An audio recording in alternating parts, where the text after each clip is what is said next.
And what's up, everybody? Welcome back to the channel. It is your friend Sheep Lutz. How you doing? I hope you have a wonderful afternoon today. Let's talk about the market in NBA 2K23, my team. The market is quite interesting, so let's let's go over it. Let's go over the out of position 2 cards, potential market implications, maybe look to the playoff cards, see if anyone's going to pop off tonight, The out of position 2 packs, this is going to be a big surprise, but the odds weren't really that great. I know, shocker. Really, some interesting cards in here, I guess. So, regardless, the odds on the packs were bad, and you can get Klay Thompson for 15,000 VC. Why do they never put a good card in here?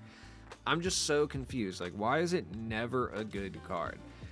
Like, okay, just like hypothetically speaking, like if they were gonna throw a 15k VC pink diamond in here, look, I know they would never put Taco Fall in there for 15,000 VC. That would be like 100 or something if they ever did it. But like, why center Klay Thompson? Why not Luke Walton? Why not even Al Horford? You know what I mean? At this stage, why are pink diamonds still? The card shouldn't even exist in the first place, but I just don't understand why it wouldn't be like 15,000 for a Draymond Green. You know what I mean? Well. Oh my God. Okay, 1 million. Oh my Jesus Christ, dude. Anyways. Why would it not be Draymond Green? He's like 20,000 MT or less. Like, I don't know, man. It's just like a confusing situation. But the out of position 2 packs came out, and we got a decent host of players. This is what I pulled in packs. I haven't bought any. No, I haven't. I bought Anton Jameson. But anyways, let's talk about him. We'll start with Joe Ingles. Joe Ingles is actually surprisingly decent. I know most people probably wouldn't expect Joe Ingles to be as solid as he is. The best way I can describe Joe Ingles is he's like, depending on your playstyle, he's either slightly better or slightly worse Luke Walton. 6'8 with a 6'10 wingspan. The badge count is good. The Cole Anthony release is actually not that bad. I actually think it's kind of decent. He can run rim. He can shoot. He actually plays very good defense, too. I think Luke Walton plays slightly better defense, but that's just a personal opinion. He's actually good, though. I didn't expect Joe Ingles to be as good as he is, but he's actually very good. Like I said, it's that 6'8 height with the 6'10 wingspan. Like, he's decent. It feels weird. I guess I'm just used to it with Luke Walton at this point because I've been using him for so long. But it feels weird watching Joe Ingles play at such a high level and such an athletic level. Like, it doesn't look right. I basically don't even look at stats anymore because every card that comes out now, if they're from a promo set, is probably going to have 85 plus in every single stat that matters for them. The things most of the time you're going to be looking at, like when it's a guard, like their standing dunk's going to be low, or like maybe their interior defense. But honestly, Joe Ingles has really, really good stats. I'm considering running Joe Ingles. I think I'm going to run him because I'm going to stream later. I think I'm going to run Joe Ingles as my point guard and just kind of try him out. I mean, the dribble stigs are decent too, so hey, let's try him out. For his price point, I would say he's one of the better budget point guards in the game. Then we got Usman Deng, who is cheap. The best way I can describe him is he's Ben Simmons, basically. Like, everything about Ben Simmons kind of goes for Usman as well. He is, although technically a better shooter, his release is kind of slow. It's hard to shoot off the dribble, in my opinion. It's the same release that Lamar Odom had, which is why I wasn't running Lamar Odom when he came out. But he can move. He's got like Trae Young sigs and stuff with like normal leaner. Decent defensive tendencies. Obviously, he's 6'10". He's got all the badges that you would really want him to have. If you're looking for like a cheap Ben Simmons, either replacement or analog, like somebody who's going to do what Ben Simmons does, like Usman Deng is actually really, really good. I think Ben Simmons' price is probably down now, based solely on like Usman Deng and like all the other cards and like Jokic and stuff. He's still 100k, which is nuts, but I mean, Usman Deng is going to bring you the majority of what Ben Simmons is going to bring you, plus the ability to shoot open threes. So my recommendation, look, Ben Simmons is still going to be better at what he does, which is like stiff arm dunking and playing defense. But like, if you're looking for somebody to maybe make the move off of Ben Simmons, like, and not have to break the bank, Dieng's not bad. We have small forward Iverson, and honestly, I mean, it's small forward Iverson. Like, don't pick this card up. Is all I'm gonna say. That's just how I feel. Elgin Baylor, actually surprisingly fire, like shockingly fire. I did not expect him to be this good. The PJ Tucker release is, I think, a little bit better on next gen, but it's okay. It's still good on current gen. 6'5", but he looks a little bit bigger than 6'5", 6'8" wingspan. He plays surprisingly above his pink diamond pedigree for sure. His defensive tendencies are horrendous though. Like that's like the one mega issue with this card for sure, is his defensive tendencies are so bad. But he can run rim, he plays solid defense regardless of the tendencies. You just may have to switch over and play more on ball with him. The badge count's good. The jump shot, it's solid, like I said. I think Elgin Baylor is a little overhyped, but he's still good.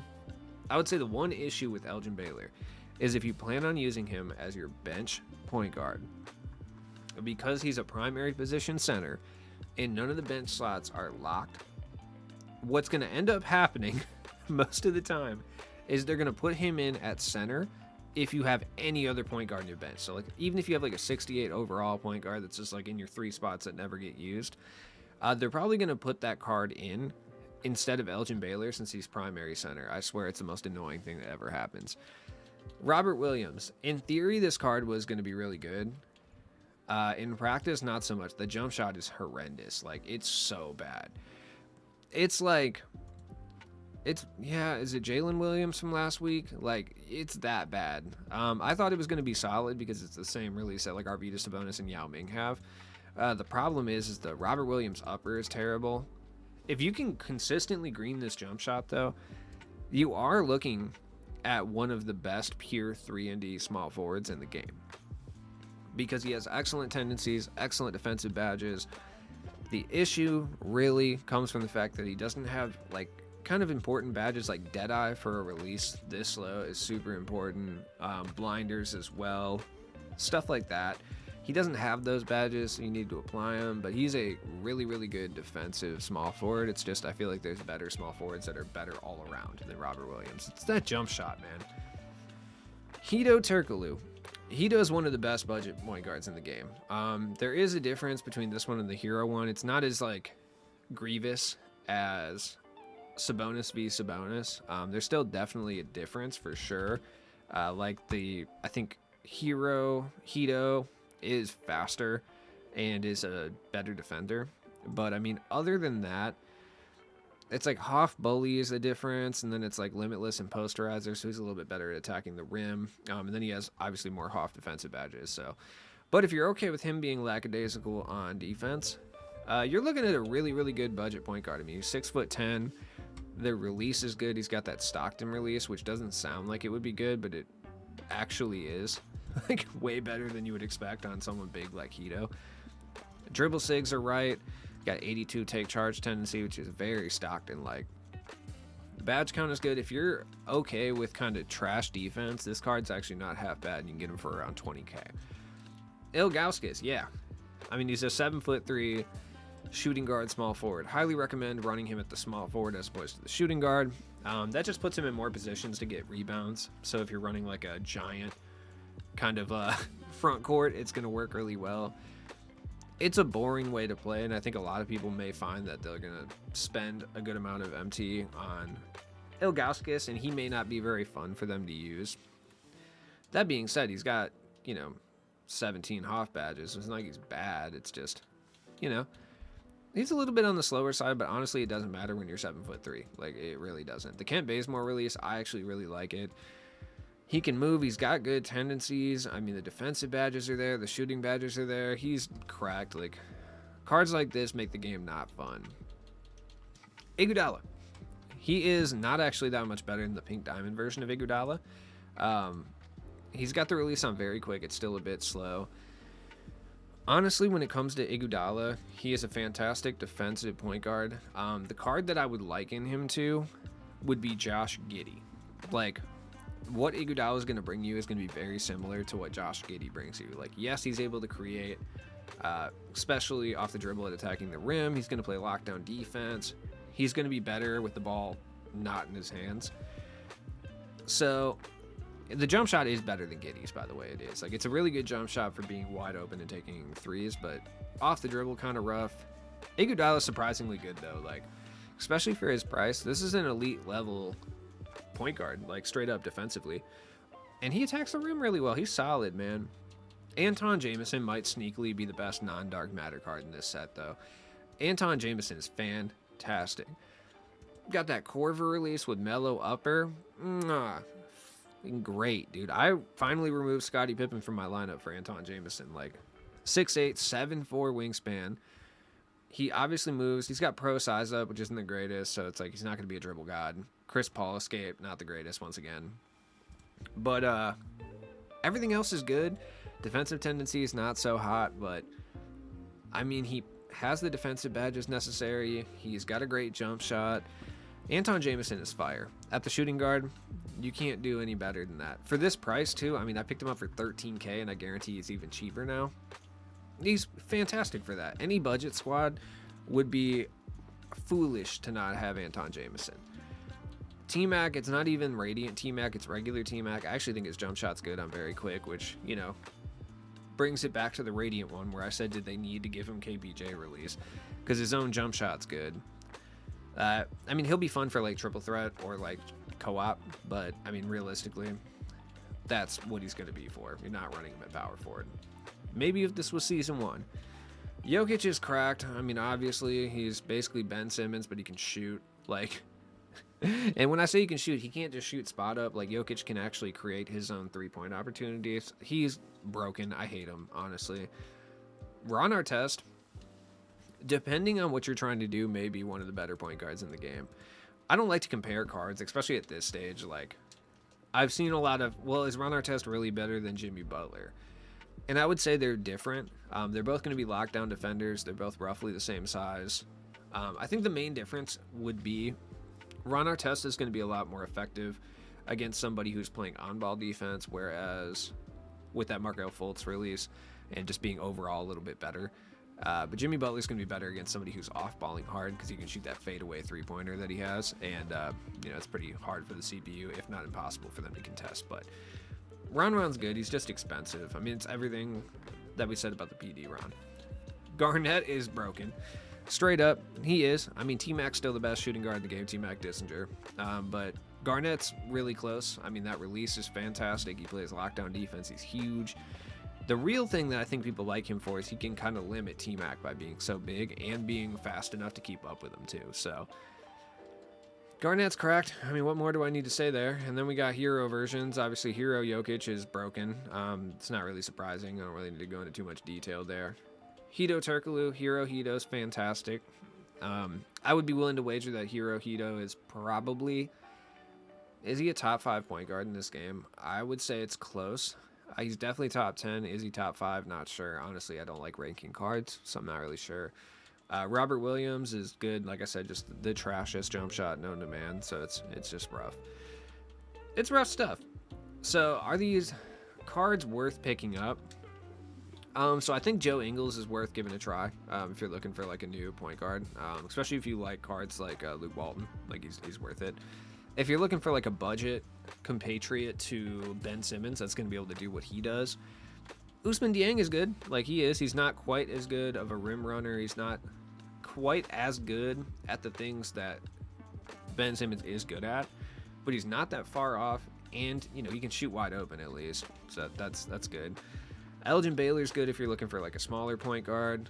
If you're looking for a defense first point guard for cheap, Andre Iguodala is fantastic. I mean, if you got the MT, go grab lgauskas if you want to be cheesy. Looking for a new shooting guard that's a little bit different than what we have out there. Anton Jameson, pretty fire. Obviously, these guys are good. They're just dark matters, so they're too expensive. Now, does this cause anyone to go down in price? Not really. I mean, obviously Ben Simmons went down, but like Ron Artest and Jokic, I don't think they really affect anyone's price because they're so expensive that only a certain type of player is able to afford them anyway. Same with Garnett, so it's kind of a set that doesn't really do a whole lot in the grand scheme of things to a lot of players that are out, especially big men. So, I don't know. Then we got the playoff cards. You know, we got those playoff challenges. Are they worth doing? I've had people ask me that. I think they are going to require us to use these playoff players pretty frequently in the future if they're kind of giving us these as rewards. So I think for that reason, they're worth doing. But at the end of the day, they are like basically 40 minutes for like one, more than likely ruby or amethyst player. So it's kind of something you have to make your own decision on. It's hard for me to say one way or the other. No, I don't know. I don't know, man. I'm not a big fan of these playoff cards anyway. There's like none of these up, too. Now, we do have some playoff games tonight. You know, hopefully we get some, I don't know, more Evos or something. We've seen with Paul Reed that they're now willing to do multiple Evos on the same card. So, I mean, that's actually kind of cool, to be honest. Like, I don't really give 2K too many brownie points for anything that they do, but the stuff with Paul Reed has been cool.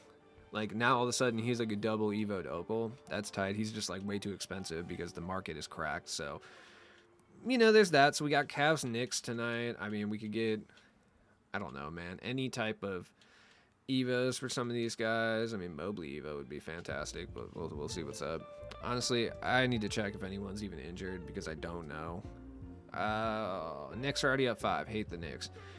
It'd be cool to see like Jared Allen get one. Honestly, that would be kind of cool. I like Jared Allen a lot in game, and he can play the power forward. I would enjoy him getting one. Like as of right now, he's got 2 points in 6 minutes, so it's not looking incredibly likely. So it's not looking great here. But like I said, it'd be nice to see that. Obviously, Cedi Osman's not going to make enough of an impact to get one. That would be. I just realized he's small forward, power forward. I hate you, 2K. Why can't you play 2 guard? Anyways. It's all good. Don't want the Knicks to get any, but I feel like RJ, it's likely he gets another one here pretty soon, and that's cool for Knicks fans. So that's tight. As much as I hate y'all, I don't hate you. You guys are fine people. I just hate the Knicks. Probably going to get more stuff. And then we got Boston versus the Hawks. I'm just praying AJ Griffin gets one, which I doubt he will because he's like barely played. But, you know, I'm just hoping he gets one because I have like 5 AJ Griffins in my auctions, so that'd be great. I don't know. Keep an eye on these players, just kind of see who's popping off and who's likely to get one. They usually do between like 3 and 6 per day. So, let's see who else. And then we got Kings Warriors and then Nuggets T-Wolves. Now I'm sitting here praying to all deities that exist that Karl Anthony Towns. I just want him to get an Evo. If he gets an Evo, I'm in for a payday. I have one sitting in my auctions, and you know he's about 60K right now. But I'm just hoping, man. You know what I mean? I'm just praying. Torian Prince, if he gets one, that would actually be pretty cool. I actually like him. He's cool in game. So a little small at the small forward at this point when we got lgauskas running around, but. Hey, you know who's not going to get one? Gobert. That's all I got to say. That being said, if the Gobert got one, he could shoot all of a sudden. He might be pretty decent. He might, you know what I mean? But they're not looking so hot, so I am not holding my breath on that one. The Nuggets, I have no idea, dude. It's actually shocking MPJ hasn't gotten one. I would expect him to get one at some point. Jokic, they probably give one to Jokic since they just dropped a Dark Matter Jokic. They'll just make him into the Dark Matter one. I guarantee that's going to happen at some point. I don't know who this guy is, but sure. Why not? Let him get one. It's probably not going to happen, but it's all good. Cool. Kings, Warriors, I mean, whatever. I don't make these predictions, so it doesn't really matter. Honestly, I think all of the Warriors players, it's just one of those things that I've seen all of these guys in 2K for too long that it's like, dude, I don't care. Honestly, if Andre Iguodala does literally anything, I could see him getting an Evo that just turns him into the out of position one that we just saw. It's just like I have no excitement for any Golden State Warriors cards. You know, I don't care. I really just don't. It's just they bore me, dude. Honestly, it's been too long. Now the Kings team, on the other hand, let my boy Sabonis get one. I swear, let him, please. They still got Rashawn Holmes. Hell yeah, that's my boy, dude. They love him, straight up. So, I don't know, man. Cool stuff. I like the Evo concept. I just wish they weren't, like, locked behind packs for the most part. But, hey, it is what it is. Oh, look. Also, can we talk about the fact, all right, these little events that they do every day are fine. But, like, why are they time locked? Like, you know what I mean? Like, why can I only earn these things in 4-hour increments. Like, I don't understand, dude. You're giving me a shoe boost pack, which is gonna have like a bronze or a silver shoe boost, a majority of them, say 95% of them. Why does it have to be time locked? Like, why can I only do that for a 4-hour increment? Like, it's just stupid, dude. I hate it. I really do. And the fact that we have no events or anything is kind of whack. So whatever. There are some limited cards that are kind of expensive also. Kind of check through your collection to see if you have any of these guys. Obviously, Amethyst Taco. If you have Amethyst Taco, you're going to be in for a bit of a payday here. Not a crazy payday, but you're going to be getting 10,000. Most people won't sell Taco because he's more valuable to be on your team. But pay attention to the tacos. I mean, just to see if one comes up for cheaper. Maybe you can make some MT on it. Other guys, I mean, most people have Wesley Person and like those cards, but this card's excellent to pick up for limited, by the way. If you want an idea of what team I'm running in limited, this is my limited squad right here. I'm running gold Ben Simmons for sure, Wesley Person, Kyle Kuzma, E, and Wang. Bench running Ty Lue, the GOAT Brandon Rush, Jason Tatum, Anthony Davis, Thomas Bryant. Darrell Wright comes out here because he can shoot threes and stuff. Lonzo and the GOAT Christian Laettner. I can't run Ostertag because he's an Amethyst, but that's an idea. I actually got this Ben Simmons for, I think, 1900 MT, which was a huge come up.